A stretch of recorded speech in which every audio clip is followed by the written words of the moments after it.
Direktor ng bagong teleserye ng Kim Pao, napikon na. Fans sa Cebu, pasaway daw sa naging taping ng Kim Pao series. Paolo, todo bantay kay Kim Chu sa set. Kahit wala sa eksena, present. Tara, kwentuhan muli tayo.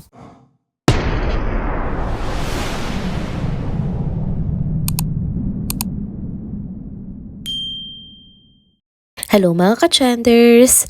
Welcome back muli sa ating channel.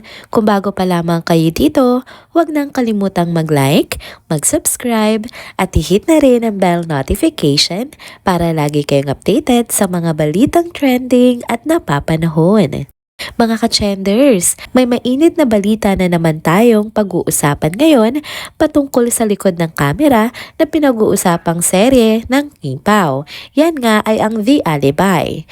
Ayon sa mga usap-usapan ngayon sa social media, parang napuno na nga daw si Direk Jojo Saguin, isa sa mga direktor ng Kim Pao serye, dahil sa paulit-ulit na paalala niya sa ilang fans sa Cebu na wag munang mag-post ng mga kuha sa taping.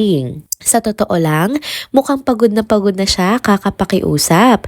Ayon mismo sa post niya, may fan na tila sinabihan na pero pinost pa rin ang kuha sa social media. Kaya ang sabi niya, sana hindi na daw pinost, diretso at may bigat ang tono. Hindi lang yon, nagreklamo rin si Direk sa dami ng tao sa mismong shooting area.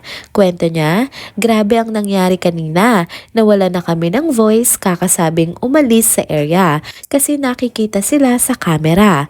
Not to take pics or videos, wala rin. Now it's all over social media. Sa madaling salita, kahit anong pakiusap ng buong team, tuloy pa rin ang pagkuha ng mga pictures at videos at mabilis nga itong kumalat online. Viral na viral ngayon ang post ni Direk sa X at syempre mabilis itong pinulot ng mga fandom, lalo na ng mga solid Kim Pao supporters. Ang masakla pa, tila buong produksyon na rin ng serye ang hindi sang-ayon sa ginagawang paglabas ng mga eksena mula sa taping.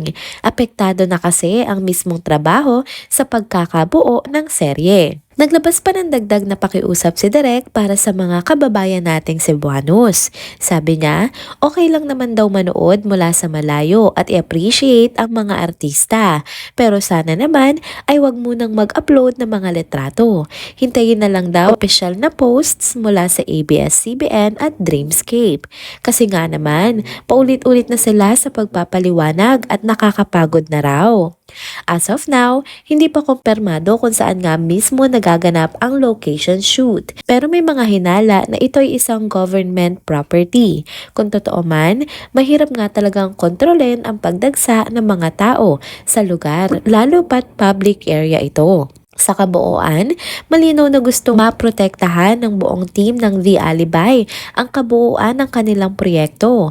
Naiintindihan naman natin ang excitement ng mga fans, lalo na't sina Kim Chu at Paolo Avellino ang bida. Pero mahalagang marespeto natin ang proseso ng paggawa ng isang teleserye, lalo na nga't marami ang nagtatrabaho para mabigyan tayo ng dekalidad na palabas. Kaya sana, habang hinihintay pa natin ang official teasers at trailers, suportahan muna natin sila ng tahimik at sa tamang paraan. Malay natin, mas ma-enjoy pa natin ang sorpresa kapag sa tamang panahon ito inilabas ng mismong mga creators ng teleserye. Ganun pa man, tuloy-tuloy pa rin ang suporta natin sa Kim Pao at abangan natin ang mga susunod pa na eksena sa kanilang dalawa sa tamang oras, sa tamang platform. Next topic naman tayo mga ka-trenders. Eto na nga, isa na namang nakakakilig na ganap ang spotted sa set ng Kim Pao serye. At hindi nga ito eksena sa harap ng kamera, kundi sa likod mismo ng mga eksena. Alam nyo ba, kahit wala na nga daw di umano sa eksena, si Paolo Avellino ay present pa rin ito sa set. Hindi para umarte kundi para daw magbantay o tumambay sa tabi ni Kim Chu. Oo mga ka-trenders, parang si Papi Paolo ay naging personal bodyguard na / supportive jowa ni Kim Chu. Isang fan na may username na Mrs. Dumps KP ang nag-share ng chika sa ex. Sabi niya sa post, quote and unquote, tambay o bantay siya sa jowa kahit wala naman siya sa eksena. Boom! Pak! Confirmed! Parang si Paolo na talaga ang unofficial cast member sa bawat eksena ni Kim Chiu. Kahit wala nga siya sa script, andun siya sa backstage. Sa gitna nga ng ingay at intriga na nangyayari ngayon sa fandom, nakaka-fresh talaga ang ganitong klaseng ayuda, ano? Wala tayong video o picture na parang paparazzi na nakakabastos pero reliable ang source. Fan din na konektado sa industriya. Hindi ito para magpasikat kundi para mapasaya ang kapwa Kim Pao fans.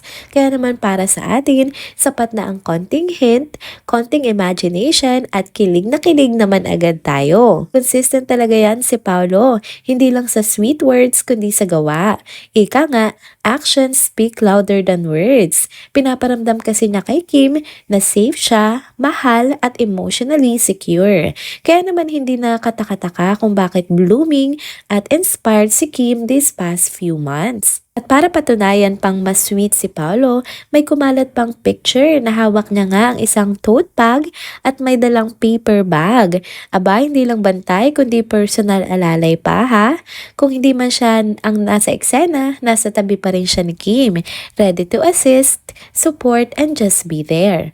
Walang sawang pagbantay, walang sawang pagmamahal. Hindi rin naman natin pwedeng kalimutan na kahit nga noon pa man sa What's Wrong with Secretary Kim Days nila, ganito na si Paolo. Imagine mo na lang ngayon na bali-balitang official na nga silang dalawa, 'di ba? Mas todo ang support, mas todo ang care or alaga. At syempre, hindi lang si Paolo ang sweet, kundi pati si Kim, matchy-matchy din talaga sila ng energy. Sa mga ganap nila off-cam, talagang kita mo yung mutual care nilang dalawa sa isa't isa. Kaya sa mga ganitong maliliit pero makabuluhan or meaningful moments, mas lalong napapatunayan na steady lang at going strong sina Kim at Paolo. Hindi kailangang palaging bongga ang pagpapakita ng love. Minsan, sapat na yung presence, yung tahimik pero consistent na support. Sa dulo nga ng araw, yun talaga ang nagiging batayan ng matibay na relasyon. Yung simpleng pagsama kahit hindi na kailangan, yung presensyang hindi mo naman hinihingi pero laging binibigay. So ayan mga ka-chenders, isa na namang dagdag sa listahan ng quote and unquote sweet Kim Pao moments natin. Kung ganyan naman ka-supportive at caring ang co-worker / jowa mo, wala ka na talagang hihilingin pa, 'di ba? Abangan pa natin kung ano pa mga susunod na kilig na ganap sa set dahil mukhang hindi pa nga dito nagtatapos ang real life love story ni na Kim at Paolo. And there you go mga ka-chenders, dito na po muna nagtatapos ang ating isa na namang trending video update. Salamat sa inyong pagsubaybay at pagsama sa akin hanggang sa dulo ng video na ito. Pero bago kayo umalis, huwag niyo pong kalimutang mag-like, mag-comment, mag-subscribe at i-hit na rin ang bell notification para lagi kayong updated sa mga balitang trending at napapanahon. Kita-kits po sa susunod na video. Paalam!